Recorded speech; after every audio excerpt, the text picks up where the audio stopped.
Baik, sebelumnya Assalamualaikum warahmatullahi wabarakatuh. Perkenalkan, nama saya Madinatul Munawwaroh, biasa dipanggil Dina, asal Universitas Madura. Jadi di sini saya akan menjelaskan kepada teman-teman sekalian mengenai transformasi kelas 9 nih materinya. Jadi transformasi itu apa sih? Nah, biasanya orang-orang menyebutnya sebagai perubahan, tapi kalau di matematika transformasi itu seperti apa dan bagaimana? Oke, untuk lebih jelasnya, mari kita simak penjelasan berikut ini yang teman-teman. Nah, definisi transformasi. Transformasi adalah suatu proses perubahan bentuk dan letak suatu bangun geometri dari posisi awal ke posisi lainnya.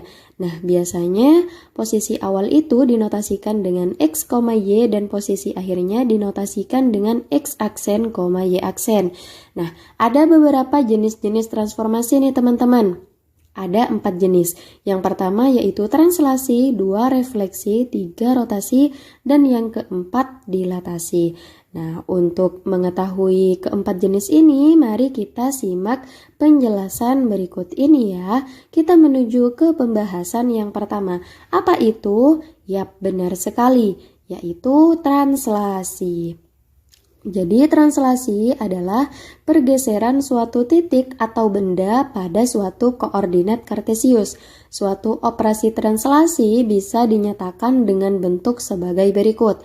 P, X, Y, jadi misalkan ada titik P dengan koordinat X, Y ditranslasikan oleh dua komponen ini, komponen A dan B akan menghasilkan P aksen, ini posisi akhirnya, di mana X plus A ini merupakan X aksennya, kemudian Y ditambah B ini merupakan Y aksennya, kan notasinya tadi X aksen dan Y aksen. A dan B adalah seberapa jauh sebuah titik itu bergeser. A adalah pergeseran untuk sumbu X jika positif bergeser ke kanan dan negatif jika bergeser ke kiri. Sedangkan B adalah pergeseran untuk sumbu Y, positif jika bergeser ke atas dan negatif jika bergeser ke bawah. Seperti itu. Nah, sekarang kita latihan contoh soal nih teman-teman, agar kalian lebih paham ya. Oke, contoh soal yang pertama. Titik A berada pada koordinat 6,3. Berarti 6 ini sebagai X dan 3 ini sebagai Y. Tentukan koordinat A aksen bila ditranslasikan oleh komponen 3 dan min 5. Nah, kita langsung saja karena rumusnya sudah ada ya teman-teman, berarti 6 ditambah 3 untuk X aksennya, sedangkan 3 ditambah min 5 untuk Y aksennya, karena Y ditambah B ya. Oke, berapa hasilnya? 6 ditambah 3 sama dengan 9 kan, sedangkan untuk Y aksennya 3 ditambah min 5, hasilnya yaitu min 2. Jadi koordinat A aksennya adalah 9, min 2. Nah, ini merupakan posisi akhir nih dari titik A-nya. Nah, seperti itu. Oke, mudah sekali bukan? Nah, ini untuk contoh soal yang kedua. Hasil translasi titik C oleh min 3 dan min 2 adalah 5,6. Tentukan koordinat titik C. Nah, berarti 5,6 ini merupakan posisi akhirnya. Nah, kita harus menentukan posisi awalnya nih dari titik C-nya. Berarti 5 ini sebagai X aksen dan 6 sebagai Y aksennya. Oke, ini kan rumusnya ya teman-teman. Jadi C, X, Y, jadi X, Y ini yang akan nantinya kita cari. Nah, sedangkan C aksennya ini adalah 5,6 ya. Jadi langsung saja, 5 ini kan adalah X ditambah A. Berarti X ditambah A sama dengan 5. Nah, seperti itu. Oke, kita hitung dulu. X ditambah A sama dengan 5. X ditambah min 3, karena A-nya sudah diketahui ya, yaitu min 3, jadi tinggal langsung dimasukkan. Nah, kemudian min 3-nya pindah ruas jadi positif, X sama dengan 5 ditambah 3, sehingga X sama dengan 8. Nah, sama juga nih untuk Y-nya. Y ditambah B sama dengan 6, karena 6-nya kan sudah diketahui ya, dan B-nya juga sudah diketahui, yaitu min 2, jadi tinggal langsung dimasukkan. Y ditambah min 2 sama dengan 6, Y sama dengan 6 ditambah 2 karena pindah ruas ya, sehingga menghasilkan Y sama dengan 8. Jadi koordinat titik C-nya atau posisi awal titik C-nya adalah 8,8. Seperti itu ya teman-teman, semoga bisa dipahami. Karena ini mudah sekali ya teman-teman. Nah, sekarang kita lanjut ke contoh soal yang berikutnya nih. Kira-kira seperti apa ya contoh soal berikutnya? Oke. Sebuah titik B 2,6 ditranslasikan oleh komponen garis berarah sehingga menghasilkan bayangan B aksen 3,8. Tentukan komponen garis berarahnya. Nah, berarti yang diketahui ini posisi awal dan posisi akhirnya teman-teman. B dan B aksennya. Bagaimana caranya? Caranya sama seperti tadi. Hanya saja sekarang kita mencari komponen A dan B-nya. Nah, oke, kita hitung dulu ya. Rumusnya kan sudah ada. X ditambah A, Y ditambah B. X ditambah A sama dengan 3. Nah, ini. Kita mencari komponen A dan B-nya. Oke, sekarang kita hitung. X ditambah A sama dengan 3. Karena 3 ini merupakan X aksennya ya teman-teman. X-nya sudah diketahui yaitu 2. Tinggal langsung dimasukkan. 2 ditambah A sama dengan 3. A sama dengan 3 dikurang 2. Karena pindah ruas ya jadi negatif. A sama dengan 1.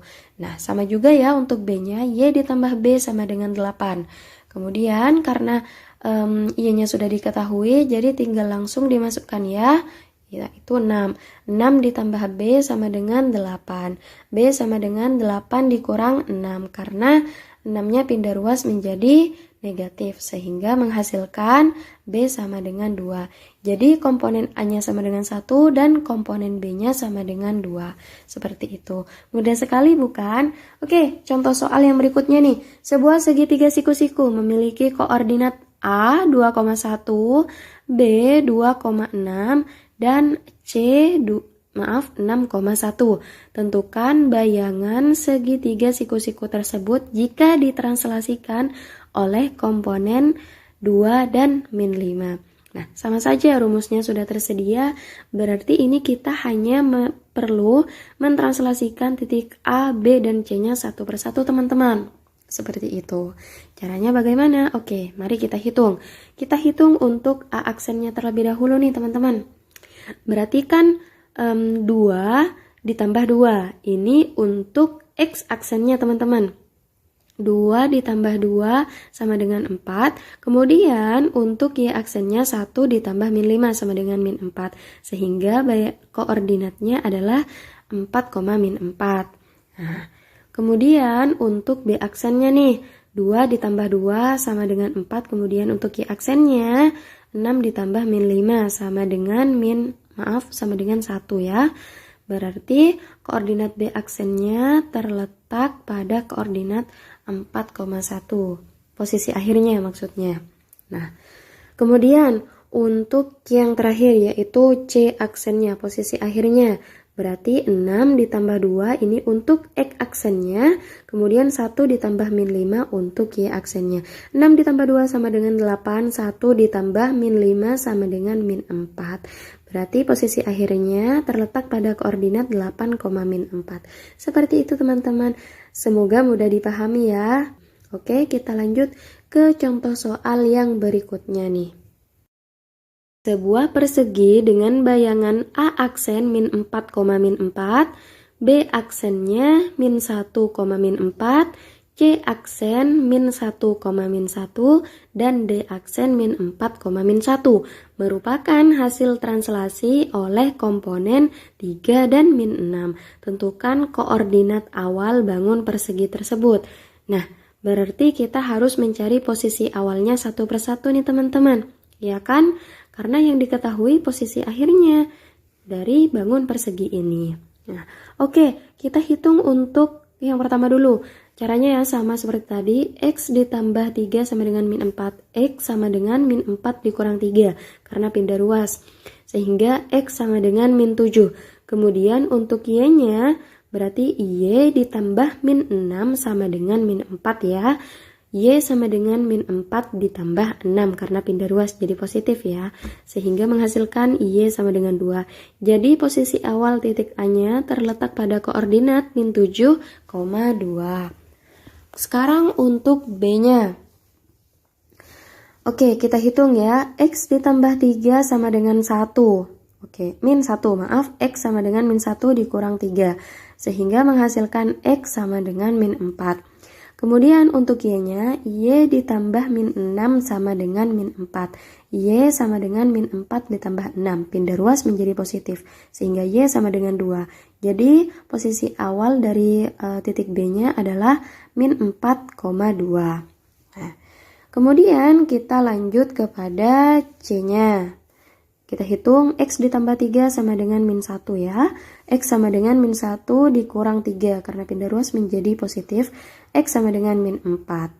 Nah, Y ditambah min 6 sama dengan min 1 ya teman-teman.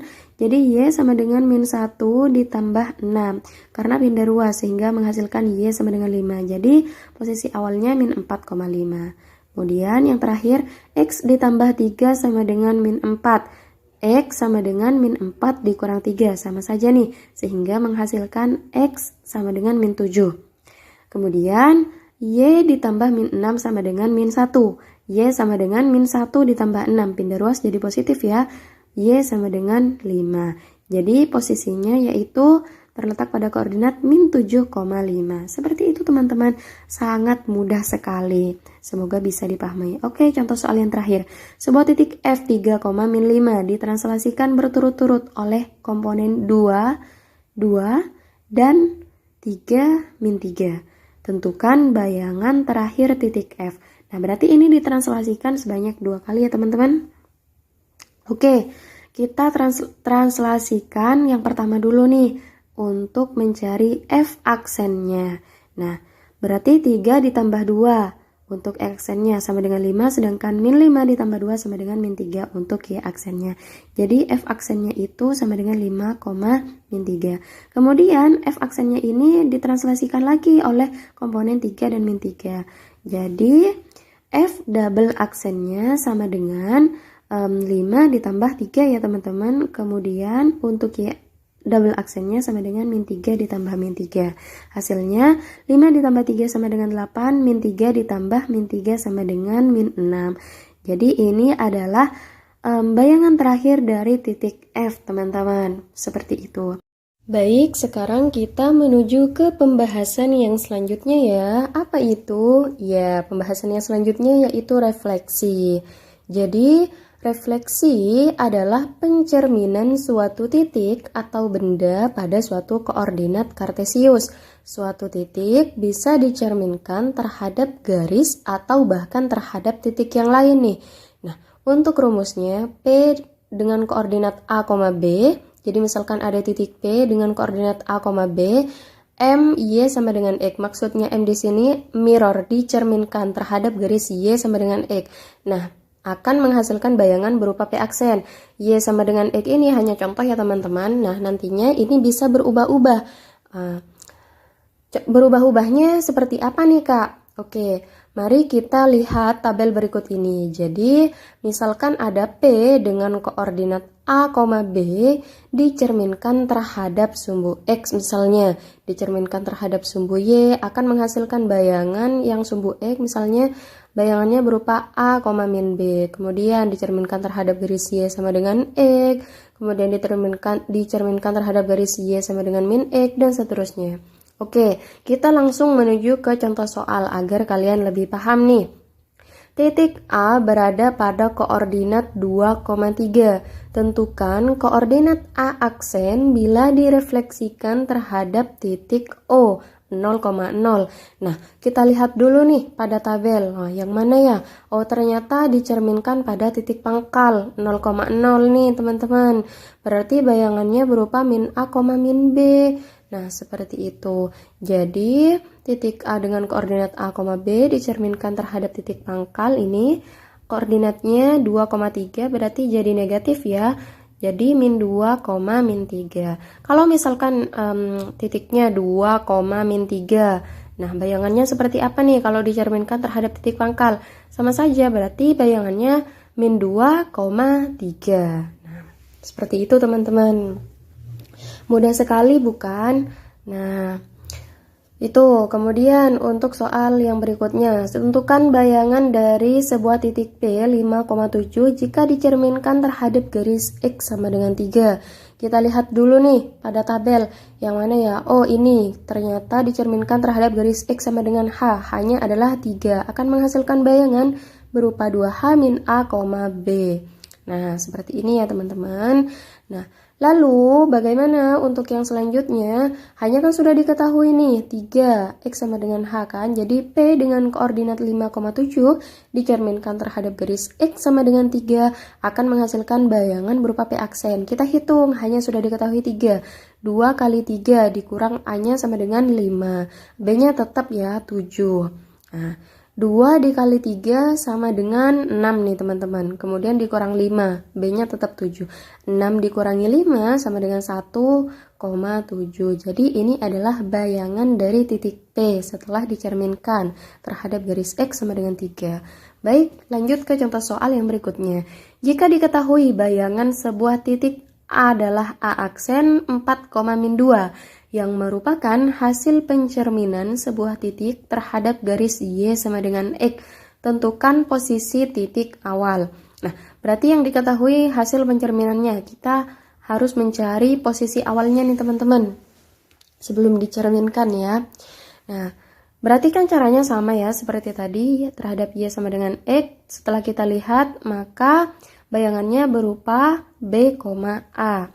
Nah, jadi titik A-nya yang berupa 4,-2 ini maksudnya A aksennya posisi akhirnya, B-nya sama dengan 4, A-nya sama dengan -2 teman-teman, iya kan? Nah, sedangkan untuk mencari posisi awalnya berarti yang A jadi B, yang B jadi A, kebalikannya. Nah, berarti posisi awalnya sebelum dicerminkan koordinatnya adalah -2,4. Seperti itu teman-teman. Mudah sekali bukan? Nah, yang selanjutnya. Titik A dengan koordinat 7,5 direfleksikan terhadap garis Y sama dengan X. Wah, sama saja nih. Lalu dicerminkan kembali terhadap garis Y sama dengan 4. Berarti dicerminkan 2 kali ya. Tentukan bayangan akhir dari titik A. Nah, ini berarti setelah kita mencerminkan yang pertama, kita melakukan pencerminan untuk yang kedua kalinya teman-teman. Oke, yang pertama kan sama ya rumusnya sama yang di atas, berarti yang A jadi B, yang B jadi A teman-teman. Berarti koordinatnya adalah 5,7 hasil bayangannya.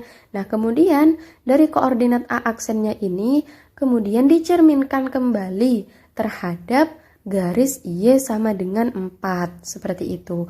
Berarti kita ngambil koordinatnya dari A aksennya ini teman-teman. Oke, mari kita hitung. Setelah kita lihat pada tabel, dengan A aksen koordinatnya A, B dicerminkan terhadap garis Y sama dengan K, akan menghasilkan A double aksen dengan koordinat A, 2K min B. Nah, K-nya kan sudah diketahui bahwa Y sama dengan 4, seperti itu. Berarti A-nya tetap koordinatnya 5, kemudian kita hitung untuk yang 2K min B-nya nih teman-teman. Nah, 2K min B, K-nya sudah diketahui sama dengan 4 ya, berarti kita hitung 2 kali 4, 8 dikurang 7 sama dengan 1. Jadi, bayangan terakhir titik A-nya ini adalah 5,1. Ini koordinatnya teman-teman. Mudah sekali bukan? Yuk kita menuju ke contoh soal yang terakhir. Sebuah persegi dengan koordinat A 2,2, kemudian koordinat B-nya 4,2, C 4,4 dan D 2,4 dicerminkan terhadap garis Y sama dengan 4. Wah, sama saja nih. Tentukan koordinat bayangan persegi tersebut. Berarti sama ya rumusnya, akan menghasilkan bayangan berupa A, 2K min B teman-teman. Hanya saja kita perlu mencerminkannya satu persatu untuk titik A, B, C, dan D-nya. Nah, ini hasil bayangannya. Oke, kita tentukan dulu nih teman-teman. Dari yang pertama, A 2,2. Maka dihasilkan A aksennya, 2-nya tetap. Kemudian 2K min B-nya 2 dikali 4 karena Y sama dengan K. Kemudian dikurang 2. 2 kali 4 sama dengan 8, dikurang 2 sama dengan 6. Jadi koordinat A aksennya 2,6. Kemudian B 4,2, maka B aksennya 4-nya tetap. 2 kali 4 dikurang 2. Ya. 2 kali 4 sama dengan 8, dikurang 2 sama dengan 6. Jadi B aksennya adalah 4,6. Nah, kemudian yang ketiga, C 4,4, maka C aksennya 4 tetap ya. Kemudian 2 kali 4, 8, dikurang 4, 4. Jadi koordinatnya 4,4. Nah, kemudian yang terakhir nih, D 2,4. Maka D aksennya 2-nya tetap ya. Kemudian 2 dikali 4, 8 dikurang 4. Sama dengan 4 ya, berarti koordinat D aksennya sama dengan 2,4. Seperti itu teman-teman. Mudah sekali bukan? Oke, karena contoh soalnya sudah selesai, sekarang kita lanjut ke pembahasan berikutnya, yaitu miskonsepsi yang sering dialami siswa nih. Nah, apa saja itu? Oke, yang pertama, siswa kurang memahami konsep mengenai perbedaan jenis-jenis transformasi, yakni translasi, refleksi, rotasi, dan dilatasi, sehingga membuat siswa sering mengalami kekeliruan, terutama dalam mengerjakan soal. Jadi, kalau teman-teman tidak paham tentang apa itu translasi, rumusnya seperti apa, kemudian refleksi itu apa, rumusnya bagaimana, makanya yang perlu teman-teman ingat itu tabel refleksinya seperti apa. Jadi teman-teman tuh harus paham betul dengan konsepnya, translasi seperti apa, perbedaannya bagaimana, seperti itu. Nah, oke. Selanjutnya yang pembahasan kedua nih, miskonsepsinya. Pada pembahasan translasi, siswa terkadang salah memahami bahwa A dan B adalah sejauh mana titik itu bergeser. Nah, benar kan? Seperti yang tadi, misalkan ada titik P dengan koordinat X, Y, ditranslasikan oleh dua komponen yaitu A dan B. Nah, seperti itu. Nah, sedangkan pada pembahasan refleksi atau pencerminan, A dan B ini merupakan simbol dari koordinat. Nah, bisa kita lihat ya pada tabel refleksi ini, misalkan ada titik P dengan koordinat A, B. Nah, seperti itu. Jadi beda ya teman-teman, kalian harus betul-betul paham konsepnya. Tentang apa itu digunakan, seperti apa, seperti itu. Kemudian, pada pembahasan translasi, X dan Y merupakan simbol koordinat, sedangkan pada pembahasan refleksi, X dan Y merupakan sumbu pada koordinat kartesius. Nah, seperti yang sudah saya jelaskan tadi nih teman-teman, misalkan di translasi ya, titik P dengan koordinat X, Y, nah seperti itu. Sedangkan kalau di refleksi, X dan Y ini merupakan koordinat kartesius, sumbunya misalkan ada titik P dengan koordinat A, B dicerminkan pada sumbu X, sumbu Y, garis Y sama dengan X, dan seterusnya. Nah, kemudian nih pembahasan berikutnya yaitu mengenai kesulitan-kesulitan yang sering dialami siswa. Apa saja? Yang pertama, siswa terkadang mengalami kesulitan dalam menghafal rumus, terutama rumus yang terdapat dalam tabel refleksi ini. Hal tersebut membuat siswa kesulitan dalam mengerjakan soal. Nah, misalnya nih, jadi kalau kalian tidak ingat tentang tabel refleksi ini, nanti kalian bisa salah dalam mengerjakan soal. Atau bahkan misalkan bisa saja kalian ketika mengerjakan soal rumusnya terbalik, seperti itu. Jadi perlu diingat betul-betul ya teman-teman. Oke, kemudian selanjutnya ya teman-teman, untuk yang kedua, siswa terkadang kurang teliti dalam mengerjakan soal. Misalnya pada soal translasi, jika yang diketahui posisi akhirnya dan sejauh mana titik itu bergeser dan lain-lain. Nah, oke, ini merupakan kesulitan juga yang sering siswa itu mengalaminya. Misalnya yang diketahui posisi awal dan posisi akhirnya, terus misalnya ketika ditranslasikan lebih dari 2 kali, seperti itu. Jadi siswa kalau kurang teliti bisa salah nih dalam mengerjakan soalnya, seperti itu teman-teman. Jadi harus benar-benar teliti. Wah, nggak terasa ya teman-teman, kita sudah berada di akhir video. Terima kasih untuk kalian yang sudah menonton video ini sampai akhir. Jangan lupa like, comment, and subscribe. Oh ya nih, jika ada pertanyaan atau bahkan sanggahan atau bahkan kritikan pun bisa kalian tulis di kolom komentar. Semoga video ini bermanfaat. Terima kasih. Wassalamualaikum warahmatullahi wabarakatuh.